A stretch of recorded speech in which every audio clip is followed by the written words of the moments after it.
Bonjour, je me présente Cléo Maheu. J'ai la chance d'accompagner depuis des années des entrepreneurs dans la croissance de leur entreprise et j'avais envie de créer un podcast Histoire d'hypercroissance où on prend le temps de partager leur parcours souvent atypique, mais vraiment de comprendre aussi la différence qu'ils font dans la vie des gens.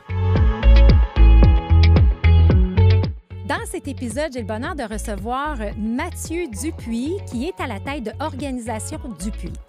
Mathieu a un parcours complètement atypique où il est passé de représentant pharmaceutique à inventer un modèle de gestion immobilière complètement nouveau. Il nous partage ses trucs, ses astuces et il nous parle aussi de l'importance de prendre soin de soi comme entrepreneur, de mettre notre ego de côté. Donc, un podcast super enrichissant à écouter. Mathieu Dupuis, à la tête de Organisation Dupuis, bienvenue! Merci Cléo, merci de l'invitation. Très contente que tu sois avec nous aujourd'hui. Pourquoi? Parce qu'on s'est rencontrés il y a quelques mois à l'École d'entrepreneurship de Beauce. Tu es dans la C24 et on a lunché ensemble puis on n'arrêtait pas de parler l'un et l'autre de toutes nos affaires puis de tout ce qui nous faisait triper. Alors, on s'est dit, bien, pourquoi pas le partager sur le podcast. Le lunch n'était pas assez long. Le lunch n'était pas assez long, fait qu'on va le faire en podcast. Puis ça Exact. va rester, puis peut-être que ça va pouvoir, justement... Le but du podcast, c'est vraiment de partager des parcours atypiques, des histoires hors du commun pour vraiment inspirer nos auditeurs. Et tu es assez jeune, tu as fait des virements de carrière, puis je pense que, tu sais, on a beaucoup à apprendre de toi. Donc, Mathieu, fait que je suis contente que tu es là. Très contente que tu sois. Cool, je suis aussi également très heureux d'être avec toi. Oui. Tu nous as inspirés en tant que prof, coach à l'EEB. Fait que pour moi, j'étais convaincu qu'on allait faire une dynamique explosive ensemble sur ton podcast. Un duo d'enfer. Yes. Watch out. Ils vont avoir hâte que l'épisode finisse finalement. Oh, oui, ils vont être déçus que ça finisse. C'est ça. Alors, je commence toujours par comprendre un peu l'individu. Moi, je me rends compte qu'on dirait, plus je vieillis, mon slogan, c'est « Humaniser l'hypercroissance ». Puis on dirait que j'ai passé ma première partie de ma carrière, tu sais, je vais avoir 48 ans, bientôt 50. Puis là, je me dis, mais ça, ma première partie de carrière était vraiment au niveau de l'hypercroissance. Mais le sujet qu'on va aborder ensemble, c'est l'hypercroissance humaine aussi. Prendre soin de l'humain au-delà de la business. Puis je pense que là-dessus, c'est là qu'on a trouvé un petit peu nos affinités. Mais à la base, j'aimerais savoir d'où tu viens, Mathieu. Est-ce que tu viens d'une famille d'entrepreneurs? C'est quoi ton parcours? Très bonne question. Non. Puis c'est drôle parce que il y a une vieille histoire où mon père, à l'époque, avait pensé investir en immobilier. Puis mon grand-père maternel, qui supportait la famille de temps en temps financièrement, avait dit à mon père, non, l'immobilier, c'est pas une bonne affaire, c'est rien qu'un paquet de troubles. Tu sais. Puis aujourd'hui, mon grand-père nous laisse un leg à plein de niveaux, mais clairement pas à celui de prendre des risques puis d'être entrepreneur. Tu sais. Fait que j'ai pas eu des parents entrepreneuriales, j'ai manqué de rien, mais j'ai été habitué à me satisfaire d'une belle job. Tu sais. Oui. Puis de remettre en question les risques de soit partir en affaires ou changer de job à la limite. Fait que je viens de Repentigny. Là, j'ai 37 ans cette fin février 2024. Pour moi, la vie a débuté quand je suis arrivé au cégep et que j'ai été capable de vraiment prendre mon espace. Je suis un jaune foncé, grande gueule à la limite, sans que ça soit péjoratif. Mais j'ai toujours eu besoin de m'exprimer puis de faire le clown un peu dans les classes. C'était mon essence. Puis alors que j'étais dans un café étudiant en train de travailler un des projets que j'avais à faire, il y a un gars qui est venu s'asseoir à côté, puis ma vie a comme changé à partir de ce moment-là. OK. Le gars, il avait quelques livres à côté de son ordinateur. Il était en train de travailler, puis je pouvais lire sur les reliures Expert Card Technique, Coin Magic, et je me suis rendu compte que le gars, c'était un magicien, puis il était en train de travailler son show. Fait que je vais voir le gars, puis je dis, moi, je suis curieux de nature, la magie, j'ai toujours trippé là-dessus. Fais-moi donc un tour, t'sais. Puis le gars, il dit, OK. Puis il sort un jeu de cartes, puis il me fait un numéro, puis la gueule me tombe. Je dis, wow. Mais il dit, si tu veux, il dit, tu peux passer par le chemin que j'ai passé puis aller t'inscrire à l'école de magie à Montréal, l'école de Yannick Lacroix. Et comme un enfant, un gamin, je saute dans cette aventure-là. C'est vraiment hot. T'sais, l'école, t'arrives, là, tu passes par en arrière, tu descends des marches dans un demi-sous-sol, puis là, c'est sombre un peu, puis finalement, ça débouche sur une salle de classe où est-ce qu'on est une dizaine. T'sais, c'est comme le Poudlard montréalais de l'école de magie. Puis rapidement, à cause de ma couleur jaune, puis de mon amour des gens, puis de la connexion, puis du relationnel, j'ai eu du succès comme magicien. Et j'ai rencontré dans mes cours de magie un autre homme, Jean-Pierre, qui a changé le cours de ma vie. Il m'a dit, Matt, tu es en train d'étudier pour être professeur de bio au cégep. Il dit, laisse-moi te donner un conseil. Tu as vraiment la tête de l'emploi d'un vendeur. Je suis sûr que tu vas t'émanciper là-dedans. Fait que, il dit là, il dit, je vais t'aider à faire ton CV. On envoie ça, puis c'est... tu n'exiges que des jobs en médical, en dentaire ou en pharmaceutique. Puis, moi, j'avais dit, wow, il est donc bien audacieux. Je sais pas comment je vais dénicher ça. Et un chasseur de tête m'approche. Puis dans l'entrevue, il me dit, fais-moi un tour de magie. T'sais. Puis là, je comprends pas. On s'en vient pour une job sérieuse. Puis l'entrevue se termine, il me rappelle, puis il me dit, je vais te plugger à une compagnie pharmaceutique qui cherche un gars comme toi. Puis il dit, je veux que tu fasses un tour de magie au président. Puis là, je dis, mais ça se... Voyons donc. Tu l'avais-tu fait, le tour de magie, dans ton entrevue? Oui. Fait que là, puis là, il te rappelle, puis il dit, je veux que tu fasses le tour de magie au président. Ben il dit, je t'envoie passer l'entrevue pour cette compagnie-là, tu sais, puis pour lui, c'est important ta carrière de magicien. Puis là, je comprends pas. Tu sais, je suis allé à l'université, tabarouette. Tu as étudié en quoi à l'université? J'ai fait un bac en biologie puis un DESS en enseignement. Fait que théoriquement, je m'en allais enseigner la bio au cégep. Oui. Mais j'étais super impliqué dans la vie étudiante. Moi, je tripais ces 5 à 7 puis les pizzas bières. Puis, tu sais, c'est drôle parce que j'ai jamais tant bien réussi à l'école. J'avais 70, 75 de moyenne. Ça ne m'intéressait pas tant que ça. Mais tout le côté social que je développais a été utile dans ma vie au final. Oui. Fait que dans l'association étudiante, je suis allé prendre une certaine expérience genre, pas de la politique, mais quand même organisationnelle. Fait que j'arrive dans cette entrevue-là, puis les questions qu'ils me posent, ça a tout attrait à la vie étudiante, l'audace de la magie, comment tu es allé dénicher des contrats, comment tu réussis à arriver à une table où tu connais pas personne puis te faire aimer en 15 secondes. Puis tout ça pour dire que je déniche la job, puis... Mais attends, quel tour de magie tu as joué? J'ai fait un numéro où est-ce que j'y empruntais... Évidemment, ça avait une thématique, là. Fait que je dis, bon, il était 2, il y avait lui puis la VP. Vous avez sûrement un 5 avec vous autres. Là, fait que là, il me sort un 5 Puis tu sais, c'est vraiment clean. Là. Tu montes tes 2 mains vite, tu montes tes manches, puis tu prends juste le 5 puis je fais juste le plier, puis je le redéplie, puis c'est un 100, tu sais. Puis c'est un vrai 100 puis je leur laisse, puis je leur dis, tu sais, ça vous coûte pas grand-chose de m'essayer. C'est quoi 5 mais je vous jure que votre retour sur investissement va valoir la peine. Puis là, je laisse le 100, tu sais. Wow! Fait que c'est drôle parce qu'après ça, pendant les 6 ans que j'ai travaillé pour cette entreprise-là, dès qu'on était d'une soirée avec du monde, Louis, il passait, puis là, il disait aux gens, Mathieu, il m'a fait un tour de magie dans l'entrevue. Hey, Matt, fais-leur le tour de magie. Fait que, mais il avait vu là-dedans une façon de se démarquer au niveau de la personnalité, puis des skills ou des atouts qu'on développe, entre autres la confiance en soi, qui pour moi a été vraiment un élément... Un vecteur de croissance pour ta carrière, puis essayer plein de choses, puis prendre des risques. Exact. Oui. Exact. Fait que j'ai œuvré comme représentant des ventes pendant 10 ans pour 2 compagnies pharmaceutiques différentes. OK. Puis la job d'un rep dans le médicament générique, c'est de créer une relation avec tes clients Parce que ce que tu vends, c'est la même chose exactement pareil que tes compétiteurs. Les médicaments, c'est des copies des originaux, sont toutes pareilles, ils ont été approuvés par Santé Canada.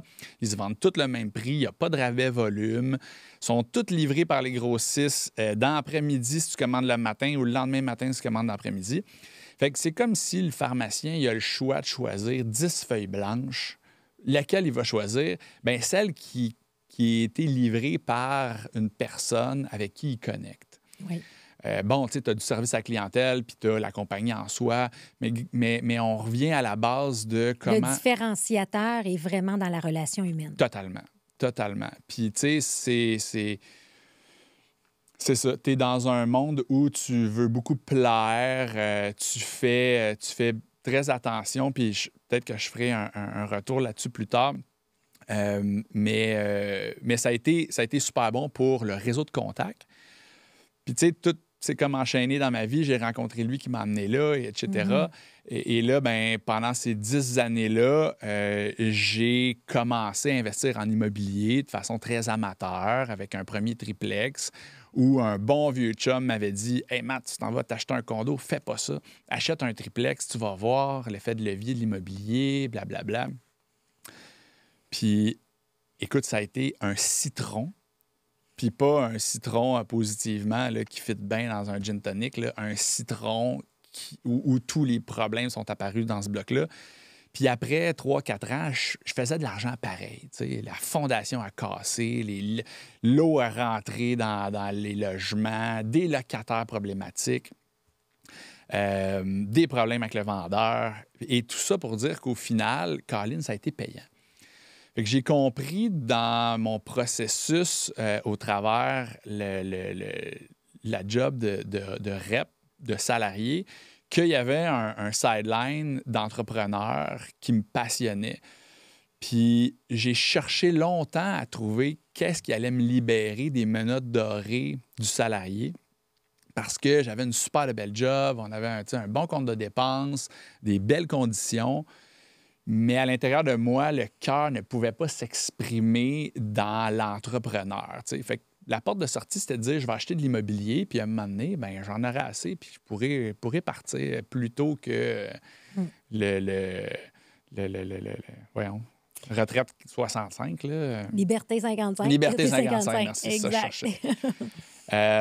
Fait que tu sais, la porte de sortie de l'immobilier a été aussi la porte d'entrée vers le concept qu'on pouvait bien s'enrichir en immobilier. Oui, ça prenait du temps et de l'énergie, mais à un certain niveau, c'est l'indépendance financière par l'immobilier. Pandémie est arrivée, je me tournais les pouces, puis là, j'ai dit, c'est assez, je veux vraiment leverager. Je le savais qu'il y avait quelque chose à faire avec mes contacts dans le pharmaceutique parce que mes clients étaient devenus, pour certains, des amis, tu sais, qui me disaient hey, « Matt, tes projets immobiliers, j'avais peut-être une quinzaine de portes. Un moment donné, là, si c'était quelque chose de bon, moi, ça m'intéresse. » Et là, je réfléchis au fait que ça l'intéresse des gens de mon entourage qui ont de la liquidité, qui ont de l'argent. Et en même temps, j'ai l'expertise qu'eux autres n'ont pas. Puis, il y a une chose qui avait été bien importante pour moi, mon bleu, là, mon côté analytique, avait monté au travers de ces 10 années-là un fichier Excel qui me permettait d'analyser des projets. Puis mon objectif, c'était ça. Je veux analyser financièrement un projet en 15 secondes. Je veux rentrer 3-4 données, puis que tout se calcule, puis que je sache si c'est un bon deal ou pas. Parce qu'il y a tellement de deals à analyser qu'à un moment donné, si ça te prend une demi-heure en analyser un, tu vas te tanner, tu vas te brûler, puis tu ne seras jamais capable de toutes les faire. Fait que j'avais comme un outil, une arme qui me permettait de pouvoir être plus rapide que n'importe qui, soit quand il se présentait une opportunité ou pour justement aller... comprendre le marché. Comprendre le marché. Fait que est arrivé COVID, fin mars, le marché boursier avait planté. Puis là, il y avait cette opportunité-là qui était rentrée. C'était un 24 logements qui était en construction. Puis je venais d'allumer que l'immobilier neuf, c'était un super de beau créneau. tout le monde crachait là-dessus dans le marché parce que la vieille garde immobilière, ceux qui réussissent, qui font leur vie en immobilier disaient « Faut pas que tu payes plus que 100 000 la porte. Un deal, c'est pas plus que 100 000 la porte. » Puis là, dans le neuf, c'était pas mal plus cher que ça, tu sais. Mais en même temps, il y avait plein d'avantages qui n'étaient pas nécessairement, qui ne te sautaient pas aux yeux, mais quand tu comprenais la mécanique, puis les types de financement, puis les conditions plus avantageuses, il y avait vraiment un bel upside. Mais pour faire une mini parenthèse, là, il n'y a pas eu de construction neuve, multilogement, presque pas, entre 1990 puis 2016-17. En 2018, ça a été la première année où est-ce qu'ils ont commencé à faire de façon paritaire autant de condos que de multilogements dans les constructions neuves. Fait que ça commençait. Et tout ça pour dire que je tombe sur l'opportunité. C'est un deal pour moi. Je fais une promesse d'achat là-dessus. Ça prend 1 million de mise de fonds. J'ai pas une scène. Mais je me dis, il y en a qui m'ont dit de les appeler quand j'allais avoir trouvé quelque chose d'intéressant. Je vais les appeler. Crime, j'ai plein de numéros de téléphone.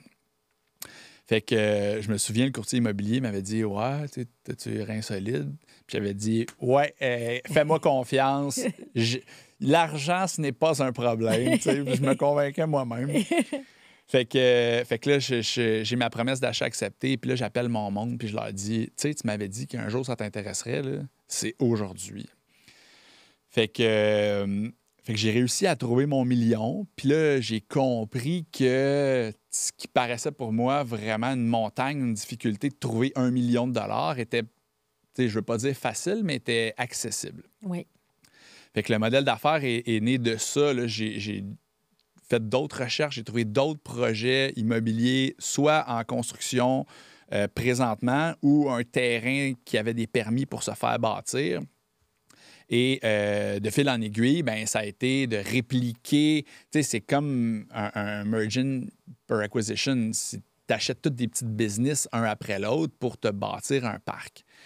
Fait qu'après 3-4 projets, j'ai dit, bon, ben là, je peux en faire vraiment, je peux le scaler, là, scaling up. Dans l'hypercroissance. Dans l'hypercroissance, puis de structurer vraiment c'était quoi ma vision.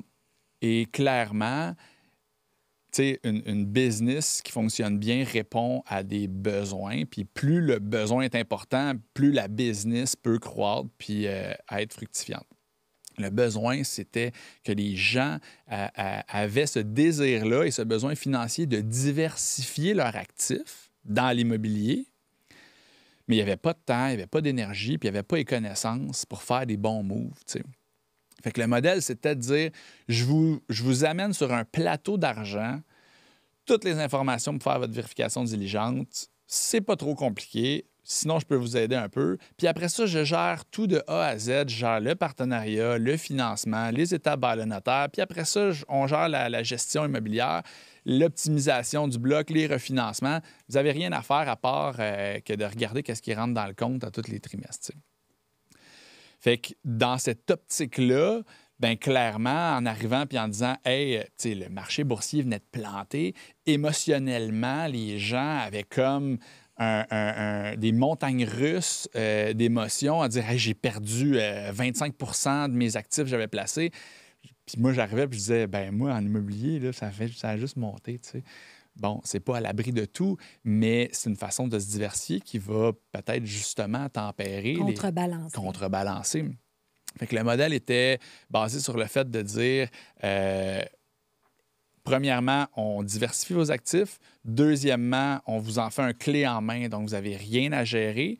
Puis, troisièmement, on est des experts qui vont vous permettre d'avoir des actifs performants. Oui, il y a la sécurité, mais il y a le côté performance aussi, tu sais. Fait que grosso modo, le modèle d'affaires est parti de façon plus sérieuse après 3-4 deals à dire, là, j'en fais une business. J'ai été chanceux, merci, parce que pendant 9 mois, j'avais ma job de rep. Puis là, j'allais voir mes pharmaciens pour leur vendre des médicaments, mais en même temps, je leur vendais des projets immobiliers. Fait que j'avais comme ma paye sécuritaire d'un bord. Puis de l'autre côté, bien, ça me permettait de diminuer le risque de start une business puis de ne pas avoir de revenus. Fait que je l'ai fait pendant 9 mois. jusqu'au jour où j'ai pu dire merci là, à l'entreprise à Pharmascience, pour qui j'ai travaillé un autre 4 ans, qui est une belle entreprise québécoise, qui m'a supporté puis qui me supporte encore parce que, compte tenu qu'il y a beaucoup de mon réseau qui est des pharmaciens propriétaires, bien, je vais dans des événements encore où est-ce que je les vois, on travaille ensemble. Fait que, tu sais, il y a pour moi une belle leçon de quitter de la bonne façon les entreprises parce qu'on ne sait jamais quand est-ce que nos chemins peuvent se recroiser. Exact. Puis c'est ça, aujourd'hui, on est 8 maintenant dans l'équipe d'organisation du Puy. Isabelle, ma conjointe, qui s'occupe de l'équipe, de la gestion immobilière. Mon frère Phil, côté ingénieur plus mécanique du bâtiment. Puis d'autres employés exceptionnels qui nous aident à passer au travers ce qui, pour plusieurs, est chiant, de la gestion immobilière de locataires, mais qu'on a réussi à bien gérer dans un contexte où fair but square. Là. Oui. Et aujourd'hui, ben, on est bien heureux. On a plusieurs projets à notre actif. Ça a été vraiment de l'hypercroissance. Je vais finir mon introduction avec ça parce que je pense que c'est important. Le mindset a été... Tu sais, c'est quoi l'élément déclencheur dans tout ça? Il y a un livre qui s'appelle « Réfléchissez et devenez riche » de Napoleon Hill, dans lequel il y a un concept qui s'appelle l'autosuggestion. L'autosuggestion, c'est d'écrire, disons, tes rêves, tes objectifs, puis de les relire à chaque jour pour garder focus puis track sur où tu veux t'en aller. Puis j'avais décidé de le pousser à un autre niveau. Fait que début 2020, ben en 2020, quand j'avais fait un deal ou deux, puis que là, je me disais « Wow, c'est possible! » Enfin, mon indépendance financière puis mon entrepreneur qui peut être comblé. J'avais écrit un petit texte, puis je l'avais lu comme si un animateur de radio l'avait lu avec passion et sentiment. Puis, tu sais, ça disait merci, merci, merci pour les 300 portes neuves de mon magnifique parc immobilier que j'ai acquis avec mes contacts en faisant ci, en faisant ça, blablabla. Puis ça durait à peu près une minute et demie. Je l'avais enregistré, puis je l'écoutais à chaque jour pendant 1 an. Parce qu'on s'entend, les 300 portes, je ne les avais pas. Pour moi, c'était un objectif très audacieux. Mais j'avais fait le reverse engineering. Combien ça me prend de portes pour vraiment pouvoir en vivre, tu sais, puis de switcher le salaire que j'avais comme rep à mon salaire d'entrepreneur. Puis c'était ça le chiffre clé, tu sais. Fait que l'objectif est devenu...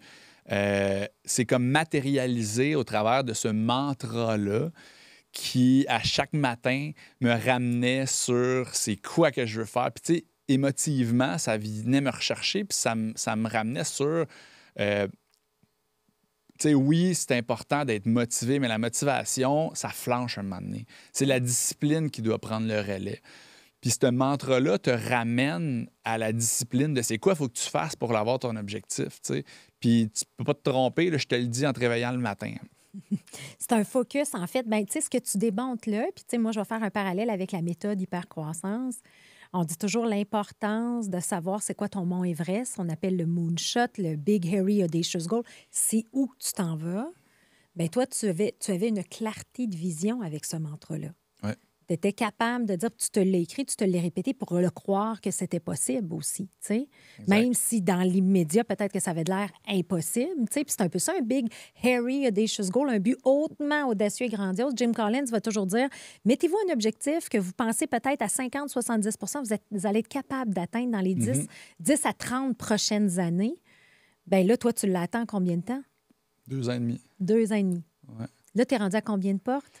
Là, on a 433 portes, totalisant à peu près 140 millions d'actifs, là, avec 65 partenaires différents. Donc, je dis partenaires, ça peut être des clients, mais je les appelle partenaires parce que pour moi, c'est une aventure qu'on va faire ensemble pour les 25 prochaines années. Notre but, c'est de leur créer un parc immobilier qui va non seulement être une diversification, mais qui pourrait être un legs à leurs enfants. puis qui est surtout un backup si jamais il arrive quelque chose dans le reste de leur Qui est une diversification de leur portefeuille aussi, financier et tout. Et, mais comment, ça doit pas être simple, gérer 65 partenaires quand même? Non. Au début, on fait des erreurs. Tu sais, un moment donné, c'est qu'il faut que tu mettes les choses claires dès le départ. Voici ce que nous autres, on offre comme service. Voici comment on va vous faire du reporting. On vous donne les rapports à tous les 3 mois. J'adore les KPI. Fait que dans les rapports qu'on donne aux partenaires, il y en a bien plus qui peuvent même comprendre. Il y a des affaires super techniques pour ceux qui sont hyper bleus. Fait que je pense qu'en donnant toujours plus... C'est rassurant aussi. C'est rassurant. 2, ça, c'est une fierté personnelle, mais je n'ai jamais demandé à aucun partenaire dans aucun projet de rajouter de l'argent. Fait que, tu sais, on a bien géré nos affaires. Puis je pense que quand les gens voient l'argent rentrer dans leur compte de banque, ça fait gage de confiance aussi sur le fait qu'on a fait des bons moves. Mais, tu sais, je me positionne comme n'étant pas un prof. La personne qui va vouloir investir avec nous autres, ça va me faire plaisir de prendre du temps d'y expliquer pourquoi l'immobilier, c'est payant, c'est quoi l'effet de levier, puis la puissance de tout ça. Mais je ne vais pas prendre 3 heures pour y faire un cours mécanique financière, tu sais. Fait que ça, avec le temps, j'arrive à un point où est-ce que je dis, tu sais, si jamais tu veux en comprendre plus, il en existe des cours, tu peux y aller. Puis ça, c'est souvent à ce moment-là qu'ils disent, c'est justement ce que je veux pas faire. Je voulais juste m'assurer que votre vision fait du sens, mais ça m'intéresse pas, tu sais, de tout comprendre ça. De comprendre ça. Ouais. Mais là, pour les... parce que là, tu as dit tantôt, j'ai cru comprendre que ton frère était dans la business. Ouais. Donc là, les parents, comment ils trouvent ça, là, le fils entrepreneur? C'est une bonne question. Au début, on dirait que j'ai perdu du temps à tenter de leur expliquer que ça allait marcher. Ça va être correct, effectivement. Puis, tu sais, je veux dire, à la base, leur objectif, c'est de nous protéger puis qu'il nous arrive rien de mal ou de mauvais. Mais la meilleure façon a été de le faire, de se boucher un peu les oreilles dans les premiers temps, puis après ça, de les rassurer en disant « Hey, regarde, ça va bien. Ça va très bien. On s'en sort bien. » Puis, tu sais, je dis ça, mes parents n'écouteront pas le podcast, là, mais au sens où il faut que tu filtres ce qu'ils te disent. Oui. C'est plate, mais c'est... Tu sais, si tu as mal au coude, là, tu vas-tu voir un mécanicien ou tu vas voir un médecin? Tu vas aller voir un médecin parce que c'est ça son expertise. Fait que mes parents, c'est pas des entrepreneurs. Je ne vais pas leur demander des conseils d'entrepreneurs. Ceci étant dit, après ça, c'est ça. Bien, je pense que le message que tu dégages de ça, c'est comme tu dis, nos parents, ils veulent nous protéger. Tu sais, eux autres, ils vont avec leurs lunettes à eux. Mais toi, tu ressentais quelque chose de plus fort. Mais ce qui est intéressant, c'est que dans ton parcours, tu t'es écouté. Puis il y en a peut-être des gens, justement, de nos auditeurs qui ont envie d'essayer, qui ont peut-être envie de sauter. Tu sais, on a reçu Mélissa Lambert, tu sais, qui avait une grosse job, elle, des sacs Lambert, tu sais, qui est sur notre podcast. Elle a décidé de partir les sacs à couche. Elle a trouvé ça laid pendant son congé de maternité. Elle a parti ça dans son sous-sol, puis elle s'est écoutée, tu sais. Fait que je pense que c'est quand tu ressens quelque chose, que tu es en train de nous dire, c'est quand tu ressens quelque chose à l'interne, va jusqu'au bout, crois en toi, en ta vision. Tu sais, c'est un peu ça, là. Ou au moins, essaye-le. Essaye-le, exact. Tu sais, tu peux pas dire ça, c'est pas bon si tu n'as pas goûté. Exactement. Fait qu'essaye-le, puis là, rendu là, tant qu'elle l'essayait, fais-le comme du monde. Puis tant qu'à le faire comme du monde, amène ça à un autre niveau. C'est ça, exact. C'est ça. Ouais. Puis dans cette aventure-là, parce que t'es quand même jeune, tu sais, fait que c'est le fun, tu dois être fier de cet accomplissement-là. Mais il y a tout un volet de Mathieu qui prend soin de lui, qui travaille sur son mental, la nutrition. Tu sais, parle-moi de cette énergie-là que tu vas chercher en parallèle pour accomplir des grandes choses dans ta vie professionnelle. Oui, c'est tellement important de quoi on se nourrit, autant là, de la bouffe que ce qu'on met comme information dans notre cerveau. Là, nous autres, les nouvelles, il n'y en a pas. Là. C'est fermé. Je lis pas le journal. Je suis abonné à InfoBref, là, qui, à chaque matin, me donne les 10 nouvelles comme en résumé.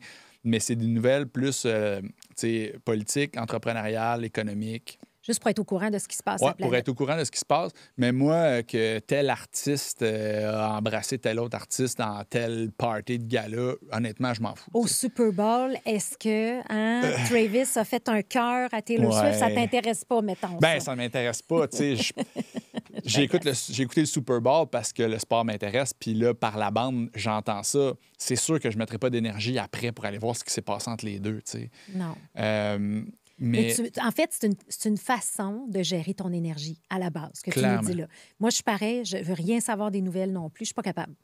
C'est juste négatif. Oui. Tu sais, rappelle-toi, là, la bonne nouvelle TVA, là, sur une émission d'une demi-heure, ça durait 2 minutes. Oui. La bonne nouvelle. Il n'y en avait rien qu'une, puis ils ont pris soin, genre, de la brander, puis de mettre du froufrou autour. Oui.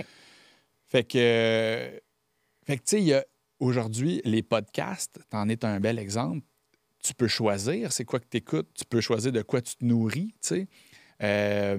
Non seulement tu es capable d'aller cerner une industrie ou une thématique qui te plaît, mais en plus, tu choisis les personnes qui te parlent, les invités.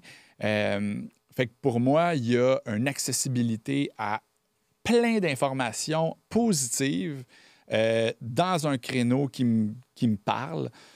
Fait que, tu sais, oui, écouter un podcast sur la santé, qu'est-ce qui se passe présentement là, dans les découvertes de anti-aging, maximiser son énergie, les jeûnes intermittents.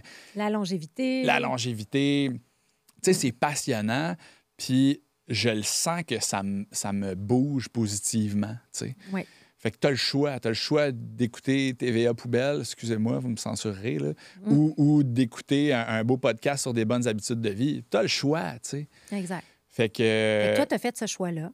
Fait que moi, j'ai fait ce choix-là. Puis c'est quoi les... dis-nous un peu tes trucs. Tu sais, quand tu aimes les podcasts, là, on peut échanger là-dessus. Là. Ouais. On n'avait pas fini notre discussion là-dessus, Ouais. mais tu sais, quand tu parles de, mettons, de santé, parce que toi, tu es un entrepreneur, tu sais, avant d'arriver ici ce matin, tu t'es entraîné. Oui, un matin, on s'est entraîné. Je me suis levé à 5h45. On s'est fait un training. Je suis parti de Granby à matin. Mais je peux te le dire de façon très flagrante dans mon corps, si je passe 2-3 jours sans m'entraîner ou bouger intensément, je sens une baisse d'énergie, je le sens qu'il me manque de pep, je vais avoir plus froid. Tu sais, fait que ça, c'est une habitude de vie que tu peux pas rattraper en disant bon, mais je m'entraîne pas pendant un mois, puis après ça, je m'entraîne 2 fois par jour pendant 2 semaines. Ça marche pas de même. Ça revient à ta discipline. Ça revient à la discipline, tu sais. Puis un coup que tu es dedans, c'est facile. Tu sais, c'est dur au début de prendre la résolution de commencer parce que tu l'as pas fait pendant X années, tu sais. Mais un coup que tu es dedans, c'est rendu normal, c'est rendu une habitude, puis tu y trouves plaisir, tu sais. La douche froide après l'entraînement, c'est le genre d'affaires, tu sais, c'est le genre d'affaires que j'aime parce que ça va avoir un impact sur toi, puis peu importe c'est quoi qu'ils disent dans les podcasts, essaie-le, tu sais. Oui. Puis l'hiver, c'est un petit peu plus dur. Quoique, une bonne douche froide après un entraînement, tu as déjà chaud, c'est correct.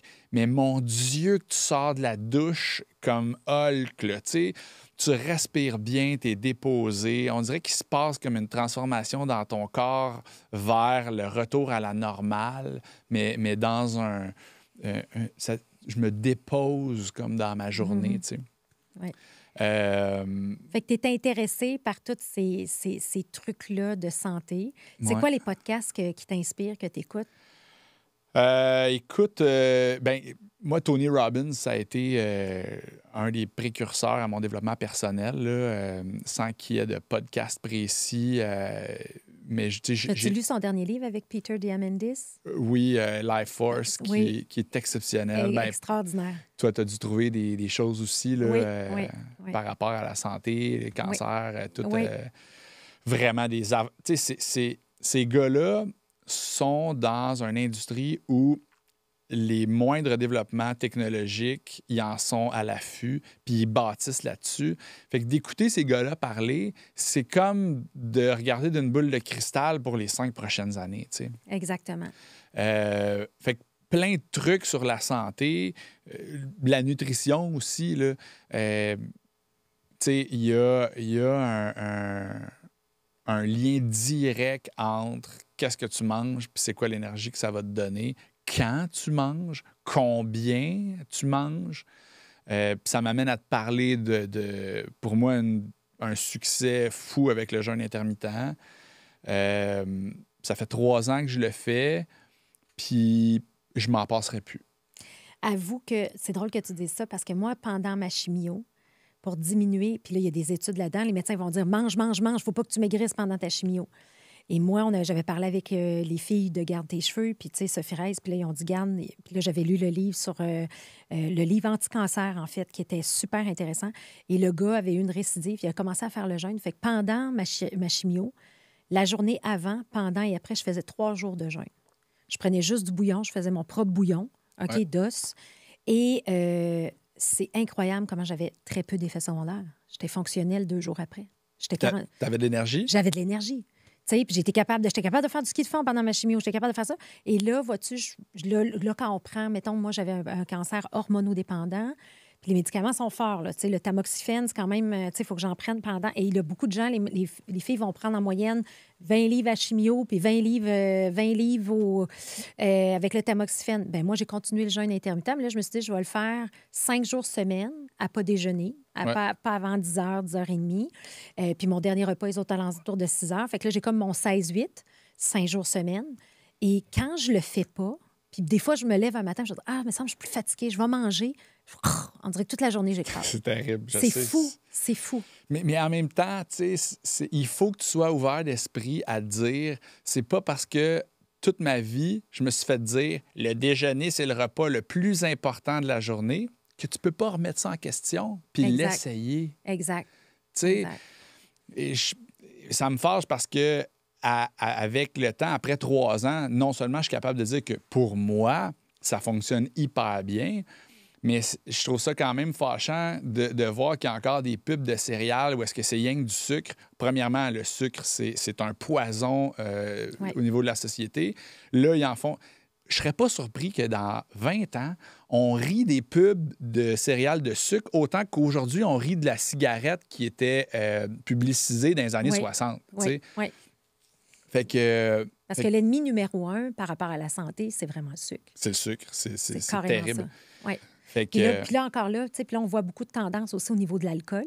Ouais. Tu sais, les gens disent ah, ça fait du bien, je prends de l'alcool, tout ça. Ben tu sais, c'est prouvé. Il y a plein d'études qui sortent, là, tu sais, que ça... Tu dors moins bien. Exact. Puis souvent, c'est ça l'enjeu, c'est que tu peux pas avoir un maximum d'énergie le lendemain si tu as bu ne serait-ce que, tu sais, à un verre d'alcool, déjà, ils disent que ton sommeil est affecté à 15-20 Oui.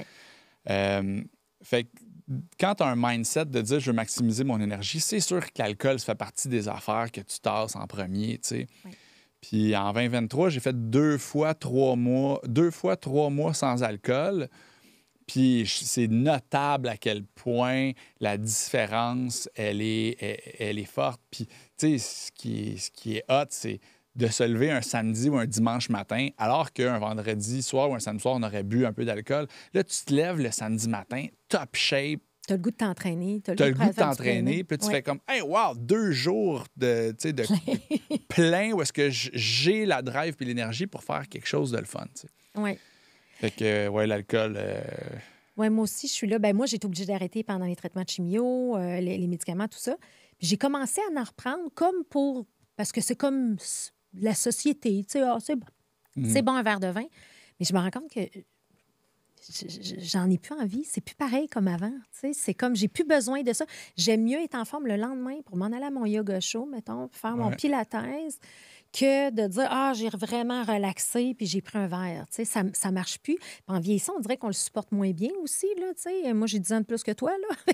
je le sens peut-être plus, là. Non seulement tu le supportes moins bien, mais quand tu arrêtes, Ouais. tu remarques beaucoup plus les effets d'en prendre. Oui. Parce que là, ta première fois, après 3 mois, où est-ce que tu reprends de l'alcool, le lendemain matin, là, les signes sont flagrants. Oui. Fait que... Il y a ça, puis là, je pense, les deux, on est très passionnés par tout ce qui est longévité. Je m'en vais justement, je t'ai pas dit ça, mais je sais pas si je t'en avais parlé, mais je m'en vais à Modern Elder Academy, ça s'appelle MEA. Ça a été fondé par Chip Conley, qui vient de sortir un livre qui s'appelle Learning to Love Midlife. Et lui, dans le fond, il amène les 12 principes de comment ta vie peut commencer à 50 ans puis comment tu peux être heureux. Puis on dirait que moi, dans les histoires d'hypercroissance, j'ai le goût d'avoir des histoires d'hypercroissance humaine. Mm-hmm. De dire à 50 ans, tu n'es pas fini, là, tu peux commencer à t'entraîner, tu peux commencer à... Et quand tu écoutes Peter Diamandis et Tony Robbins avec Dr. Hyman, ils vont parler, il y a un podcast super intéressant qui dit, les gens, avec l'avancement de la technologie qu'on va connaître dans les 10 années, bien, nos enfants et nous, on devrait vivre... Nos enfants vont vivre jusqu'à 120 ans, 130 ans peut-être. Mais dans quelles conditions? S'ils boivent du coke diète comme la moitié des jeunes en Amérique? Mais ça, c'est la conversation qui revient souvent là-dedans. C'est de dire, tu demandes à quelqu'un, « Ah, et toi, t'aimerais-tu ça vivre jusqu'à 125 ans? » Puis les gens vont d'emblée répondre, « Ah non, tu sais, parce que en fin de vie, moi, tant qu'à être légume, j'aime mieux pas être là. » Attends, je vais recommencer ma question. Est-ce que tu aimerais ça vivre à 125 ans dans le corps et l'énergie de quelqu'un de 60? C'est ça la vraie question. Exact. Fait que c'est pas juste de rallonger ta vie, c'est de rallonger ta période de santé et de qualité de vie. De qualité de vie. Là. Mais ça commence maintenant. C'est sûr. Puis moi, je te dirais que j'ai encore plus eu cette prise de conscience-là avec le cancer. C'est sûr que quand tu penses mourir... Puis, tu sais, dans la dernière année, j'ai pensé faire 2 récidives. Fait que, tu sais, c'est comme tout te revient, la vague te revient. Ouais. Fait que là, prendre soin de toi, là, je la connais, la recette, là, tu sais. C'est comme just do it, là, tu sais. Puis comme tu dis, c'est une question de mental, puis c'est une question de discipline, puis d'être à l'écoute de son corps.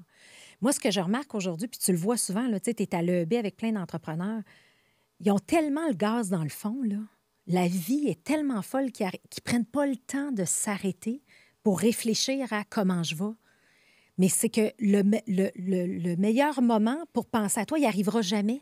Ça ne va pas en diminuant, ça va toujours en s'accélérant. Ouais. Fait que c'est comme, il faut que tu te lèves un matin, comme tu te lèves un matin et tu te dis, garde, là, je vais faire attention à moi, puis je vais boire plus d'eau. Bien, c'est la même affaire pour prendre soin de soi, là. Il n'y a pas de... Tu sais, puis moi, c'est ça que je veux influencer. Je veux pas que les gens... est à subir des maladies graves ou attendre d'avoir une maladie grave, ne serait-ce que la santé mentale qu'on voit de plus en plus, pour changer leur rythme de vie. Puis moi, c'est ça que j'aime, de voir un jeune de 37 ans dire, gars, je prends soin de moi, je m'entraîne, je fais... OK, good. Puis je trouve que vous l'avez plus, ça, que nous autres, tu sais. Oui, peut-être plus. Tu sais, je parle de ça, mettons, à mes parents, puis ils font comme, ah, ouais. Ben, man, tu sais, commence à faire ci, à faire ça, puis... C'est comme si c'était trop lourd de changer des habitudes. Puis je le sais que c'est difficile de changer des habitudes, mais dis-toi une affaire, un coup que tu vas l'avoir inculqué, ça va être difficile de la perdre aussi. Oui. Puis d'arrêter. Oui. Fait que botte-toi le cul pour le faire jusqu'à temps que ça soit implanté dans tes mœurs, tes coutumes, tes habitudes de vie. Puis après ça va rester, tu sais. Mm-hmm. Mais oui, pour moi, c'est la base. En fait, c'est ça. Moi, ce que je cherche, c'est l'énergie. Avoir l'énergie d'être capable de passer au travers d'une journée d'entrepreneur. Parce qu'une journée d'entrepreneur, il va y avoir des surprises là-dedans. Il va y avoir des moments tough qu'émotionnellement vont t'affecter. Il va y avoir des moments où tu vas avoir besoin d'être concentré pour régler quelque chose. Fait que, tu sais, puis tous les changements de décor, je vais dire, là, mais tu passes du bureau à la famille, tu passes de la famille au sport. Comment t'assurer que les transitions entre les places, tu sois capable de les changer aussi dans ton attitude puis ton mindset, tu sais. Si il arrive un pépin à job ou je sais pas, moi, la banque ne débourse pas pour un prêt construction puis je dois 1 million à l'entrepreneur, puis c'est déjà arrivé, là, puis mon Dieu que ça m'affecte. Mais là, on dirait que ça m'affecte au personnel. J'ai pas de fun dans mon sport le soir. J'ai pas de... Il y a un effet domino. Ça demande une énergie de te poser puis de dire, OK, je mets ça derrière. Maintenant, c'est quoi l'attitude que je veux avoir pour rentrer dans l'autre décor, tu sais. Exactement. Fait que, puis, tu sais, puis là, tu es dans le parcours de l'École d'entrepreneurship de Beauce. Qu'est-ce que ça t'apporte? Ben, tu sais, il y a plusieurs volets, là. C'est sûr qu'il y a un volet plus tête, là, donc les chiffres, les organigrammes, la structure de ta business. Il y a le volet personnel, donc comment toi tu évolues en tant qu'humain, baisser l'ego, remarquer que pip, pip, pip, pip, pip, là, je suis en train de me conter des histoires sur quelque chose alors que je fais des suppositions puis je dépense de l'énergie pour rien. Il y a une belle phrase qui m'a été dite dans notre premier parcours d'Yves Plourde, qui l'a dit, je pense, sur ton podcast aussi, ça m'avait marqué.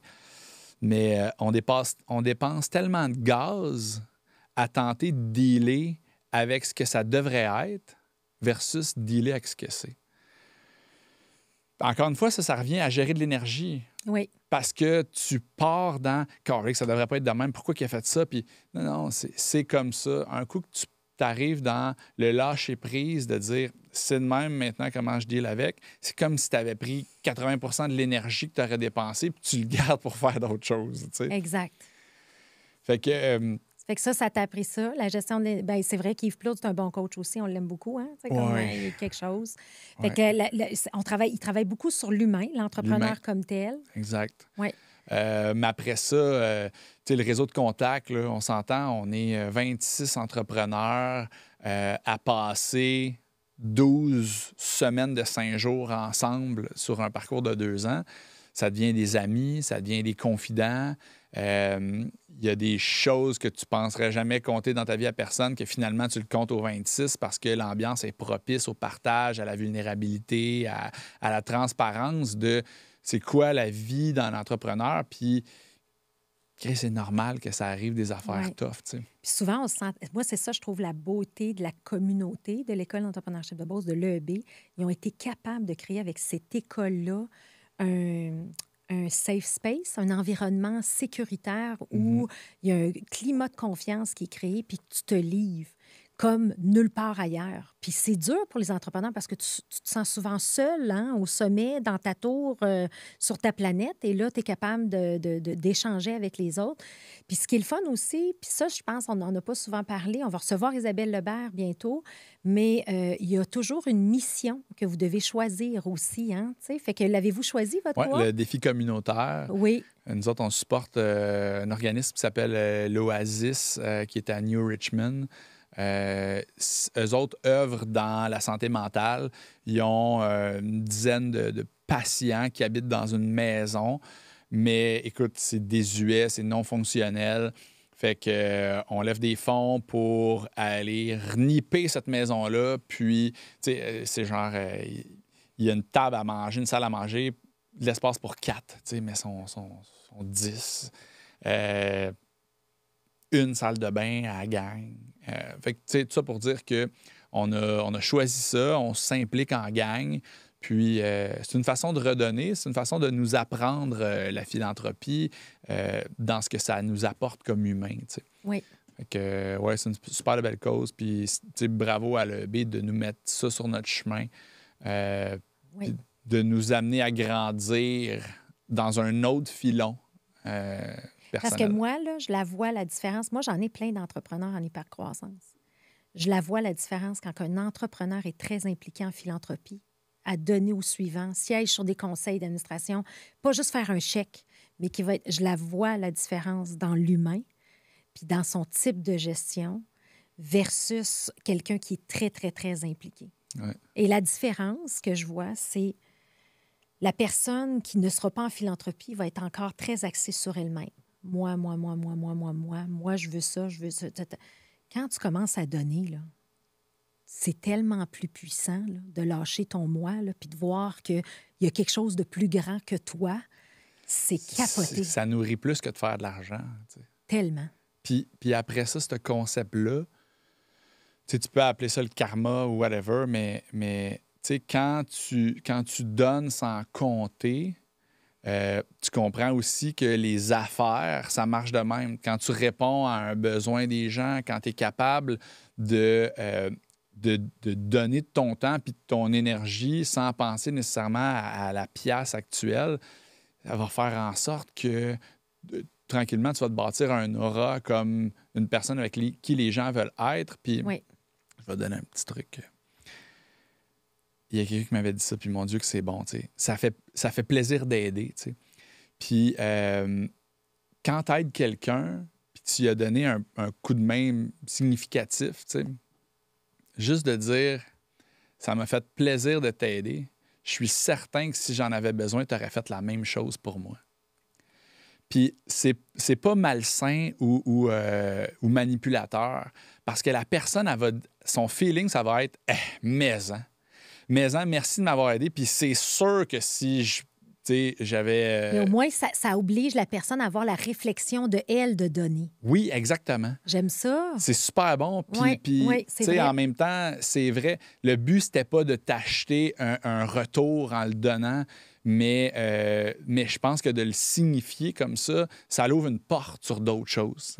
Fait qu'en tout cas, ben non, mais c'est vrai que j'aime ça. J'aime ça. Ça m'a fait plaisir de t'aider. Puis je suis sûre que tu ferais la même chose pour moi. Ben ouais. Hein, puis là, je vais aller plus loin. Il y a bien du monde que des fois t'aides, puis tu sais qu'ils te le feront jamais. Fait que peut-être que tu devrais aider du monde qui sont prêts à te redonner aussi. Tu comprends ce que je veux dire? Ben oui, mais en même temps, mettons, dans mon cas, c'est souvent des gens qui m'appellent pour avoir des conseils en immobilier. Oui. Ah, je regarde un triplex, puis c'est une bonne affaire. Puis, mais si la personne, elle me connaît, peu importe comment, c'est peut-être une vieille connaissance. Mais si moi, j'ai pas nécessairement une super relation avec, je ne vais pas passer 1 heure. Je vais peut-être la référer à des cours immobiliers qui vont être bons pour elle, ou je vais être capable de résumer ça rapidement. Parce qu'encore une fois, il faut gérer notre énergie aussi. Ben exactement. Puis souvent, l'affaire, c'est que, en toute modestie, là, les deals qu'il y a sur Internet, à 99 % c'est pas bon. Puis les gens, ils s'emballent dans le fait que l'immobilier, c'est bon, mais ils connaissent pas tant ça, fait qu'ils vont payer trop cher, ils vont faire des erreurs. Fait que j'ai envie juste de leur dire « Hey, c'est pas bon », puis comme... mais je veux pas les décevoir. Non, parce que tu as commencé, toi aussi, avec un deal pas bon, puis regarde aujourd'hui. Exact. Il ne faut pas être découragé. C'est sûr, je veux pas les décourager. En même temps, il y a une réalité que, OK, mais à ce prix-là, ça fait pas aucun bon sens. Là. Tu feras pas d'argent. Non, mais tu sais, c'est que dans le fond, il y a beaucoup de gens, je pense, qui se rient vers l'immobilier, puis ils pensent que ça va être facile, puis ils se mettent des lunettes roses, puis ça va être facile, je vais acheter un bloc, puis tu sais, il y a beaucoup de travail derrière ça. Là, t'sais. Oui, parce que malheureusement, il y a eu des cours en ligne ou des cours dont les titres étaient devenir indépendant grâce à l'immobilier en 90 jours. T'sais. Puis honnêtement, c'est comme de la bouillie pour les chats. Là. Oubliez ça, là, aujourd'hui. Peut-être en 1990, il y avait d'autres types d'opportunités, là, mais ça ne fonctionne pas comme ça. L'immobilier, c'est pas facile. Oui. Fait que je m'emballe souvent quand j'entends ça. Mais en même temps, c'est comme n'importe quoi. Être entrepreneur, c'est pas facile non plus. Non. Tu sais, on a reçu Martin Thibault, tu sais, qui a vendu, qui est à la tête d'Absolunet, tu sais. Puis je me rappellerai tout le temps, j'allais tout le temps manger avec lui à tous les années. Puis il dit, Cléo, il dit, au début, quand je me suis partie en entrepreneuriat, les gens disaient, oh, c'est bien lui, on sait bien, c'est bien. Tu sais, c'est comme, en tout cas, on verra, tu sais. Puis là, une fois que tu as du succès, c'est, ben lui, c'est ça, c'est sûr, il est chanceux. Hey, si tu veux me craquer, dis-moi ça, t'es chanceux. Tu n'as aucune idée des risques qu'on a pris, de l'énergie qu'on y a mis. Puis toi, d'aller chercher de l'argent des relations, il ne fallait pas que tu te trompes non plus, on s'entend-tu? Exact. C'est un risque réputationnel super fort. Oui. Puis il y a tous les sacrifices aussi. Là. Oui.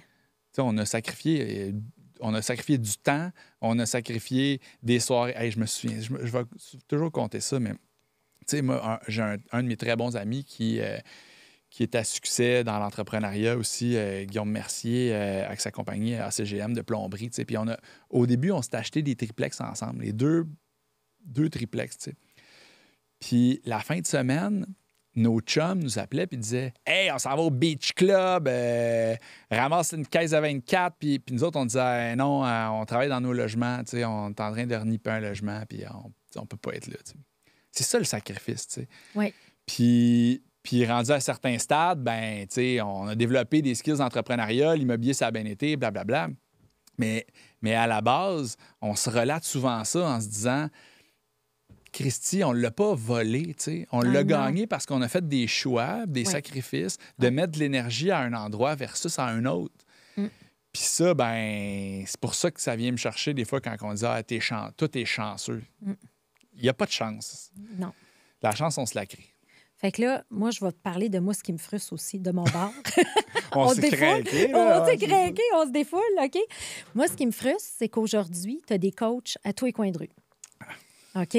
Fait que tu as des coachs, là, puis tu sais, puis tu as des coachs inspirationnels, là, puis tu sais, il y en a à bien en sirène qui parlent à des coquillages, puis tu sais, ils font bien des... Tu sais, puis là, tu te rends compte que quand tu grattes un peu, je leur donne, ils ont une très belle présence sur les réseaux sociaux, belle présence marketing, etc. Mais quand tu grattes, c'est vide en arrière. Ils n'ont pas d'expérience, ils n'ont pas d'outils, ils n'ont pas de... Tu sais, je veux dire, c'est vide. Et moi, ça me fâche parce que moi, ça fait 15 ans que je suis coach. À du 70 heures par semaine pour aider les entrepreneurs. Quand je parle à un entrepreneur, ça me prend 5 minutes pour comprendre son problème, son modèle d'affaires, puis l'aider dans sa croissance. Puis je vais avoir le bon outil, puis je vais le référer, puis je réfère mes clients à aller voir Jim Collins. Tu sais, c'est comme mon mastermind maintenant. Il suit des formations avec le Growth Faculty. Là, on va avoir Adam Grant qui s'en vient. Tu sais, je veux dire, l'année passée, c'était Barack Obama. C'était comme... Tu sais, c'est comme moi, je suis connectée là, sur les meilleures pratiques mondiales, internationales. Pas besoin de me vanter de faire des selfies à tous les jours pour ça, là, tu sais.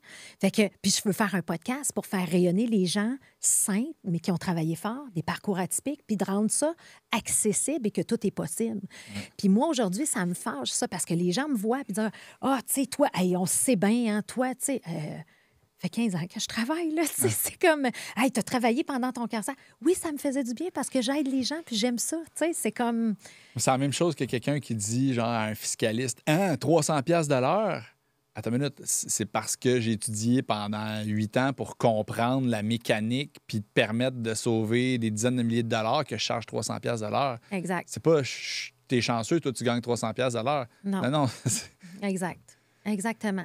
Fait que, tu sais, mais avant, ça venait tellement me chercher, puis je comprenais pas, parce que je me dis, ces gens-là, c'est tout à leur honneur. Ils font bien plus d'argent que moi.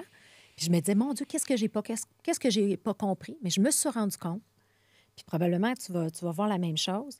Je me suis rendu compte que moi, j'accompagne des gens qui sont déjà là, donc qui ont déjà des bonnes bases, qui ont fait le EB, qui étudient, qui lisent des livres, qui font le London Business School, peu importe, qui veulent s'en aller à un autre niveau. C'est quoi le pourcentage, ça, de la société, tu penses? Beaucoup plus faible. Beaucoup plus faible que le grand public. Ouais. Donc, toi, tu te redresses à un milieu d'investisseurs qui n'ont pas le temps, mais qui ont de l'argent. Ouais. Bien là, tu sais, il faut que tu adaptes ton modèle, tu l'as compris, tu l'as réfléchi, tu t'es probablement développé tes algorithmes à l'interne avec tes fichiers, puis tes affaires, puis ton data, mais ça a une valeur, ça, tu sais. Puis lui, il est content parce qu'il a confiance, puis ça se fait. Mais tout ça, on le voit pas, tu sais. C'est comme, tiens, voilà, tu sais, c'est comme, c'est facile. Je suis d'accord. Comment tu peux lâcher prise là-dessus, Cléo? Moi, je fais des podcasts, j'invite des gens que j'aime, je m'entoure des gens que j'aime. Exactement, tu sais. Puis, je donne aux suivants aussi. Tu sais, moi, je te dirais que présentement, j'ai autant de plaisir dans mes investissements philanthropiques comme la Fondation Garde tes cheveux que dans mon travail. Puis j'aurais jamais pensé ça. Je sais pas si tu comprends, mais tu sais, l'idée d'accompagner puis de faire une différence, pour moi, c'est tout ce qui importe. Je te dirais post-cancer, c'était peut-être pas autant présent avant. Je l'ai toujours eu, je pense, en moi, mais ça s'est manifesté encore plus fort et de la bonne façon, tu sais. Ouais. Fait que c'est ça. Fait que là, si je pose la question, tu as déjà beaucoup accompli à 37 ans, Mathieu. Fait que où tu te vois dans 10 à 30 ans? Attends, je dis dans 10 ans, là, quand tu arrives au midlife, là, mettons, là. Ouais. Professionnellement? Les deux. OK. Professionnellement, je te dirais, tu sais, l'objectif 2023, pour moi, c'était de sortir des opérations. Pour m'asseoir sur mon siège de président puis faire... Moi, je fais 2 choses qui amènent de la valeur à l'entreprise. C'est trouver des beaux projets, le 1% de deal sur le marché, puis lever les capitaux en diversifiant l'actif de mes partenaires. Si je pouvais faire ça à 80% de mon temps, je serais plus heureux parce que j'aime faire ça, puis en même temps, ça serait plus bénéfique pour l'entreprise. Fait que je veux me positionner dans un contexte où est-ce que je fais juste ce que j'ai du fun à faire, puis en même temps, je continue de nourrir l'entreprise. Fait que je me vois encore dans 10 ans être dans ma business, tu sais. Puis ça va être différent. Il va y avoir d'autres choses. Tu sais, pour moi, là, avoir une semaine où est-ce que chaque jour, je m'en vais dîner avec un partenaire, mon Dieu, je serais content. Tu sais. J'aime les relations humaines. Puis, tu sais, quand tu maîtrises quelque chose, ça te demande pas d'énergie. Là. Tu sais, ils peuvent me demander n'importe quoi. Je suis passionné de l'immobilier, je vais t'en parler, tu sais. Oui. Fait que au niveau personnel, je sais pas je serai où, mais ce que je sais, c'est que je veux avoir mûri spirituellement où je suis capable de lâcher prise facilement sur les défis de la business parce que la business va grossir et ce sera des plus gros défis. Mais quand tu as cette mécanique-là d'être capable de te demander si tu plate ou c'est grave, puis de réaliser que souvent c'est juste plate, puis de t'enlever du poids sur les épaules, ta qualité de vie directement s'améliore. Tu sais. Oui. Fait que je te dirais qu'au niveau personnel, c'est vraiment encore une fois dans le développement personnel, puis dans cette appréciation du moment présent beaucoup plus. Oui. Tu sais, d'être capable de switcher de la tête qui travaille fort plus vers le cœur, où là, il y a un lâcher-prise, puis tu es en observation du monde sans le juger, puis sans dépenser de l'énergie à l'analyser, tu sais. Fait que, voilà. Puis qu'est-ce que tu fais présentement pour pratiquer un peu ce volet-là plus spirituel ou lâcher-prise? Là, je dévore tous les livres d'Edgar Tolle. Oui. Ça le me fait moment tellement présent, oui. Ouais, le pouvoir du moment présent. Ouais. Nouvelle Terre. Quel chef-d'œuvre, ce livre. Où est-ce qu'il t'amène à réaliser que 99 % de ce qu'il y a dans ta tête, c'est ton ego. Puis pas que c'est pas bon, mais que ça t'amène pas à la bonne place pour le bonheur. Tu sais. Fait que, tu sais, on a nos petits espaces là, méditatifs à la maison. Là. J'ai pas besoin d'y aller hyper longtemps, mais je me dépose. On a nos livres qu'on lit puis qui nous sortent de la pensée effrénée du hamster. Fait que comment je fais? Je porte attention à m'attraper en train d'être trop dans ma tête. Ouais. Juste ça, en fait, juste de prendre conscience, tu as fait la moitié de la job.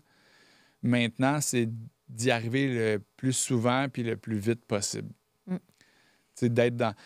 Je suis capable de prendre un moment présentement pour dire « Wow, je suis sur ton podcast, c'est cool. » Il y a des rideaux bleus, il y a une belle grande TV, ton setup est magnifique. Clément nous fait des belles grimaces. Mais ça, c'est le moment présent sans le juger. Tu sais. Je suis pas en train de dire « tu pourrais avoir mieux ». Je suis juste en train d'observer et de dire « Hey, c'est bien cool où est-ce que je suis présentement. » Tu sais. Oui, exactement. Voilà. Ça fait que c'est le plaisir dans les petites choses. Tu sais. Oui. Puis moi, c'est drôle, j'ai interviewé en début février Arthur Brooks, qui a écrit le livre avec Oprah Winfrey sur Build the Life You Want. OK. Et il a écrit le livre aussi From Straight to Straight. Et je l'ai interviewé devant un groupe d'entrepreneurs, 250 entrepreneurs à Montréal. Bien stressé de faire cette interview-là. Mais j'ai commencé l'interview en parlant d'un peu de moi, tu sais, que ce livre avait changé ma vie, etc. Puis lui, en fait, se définit comme le gourou du bonheur.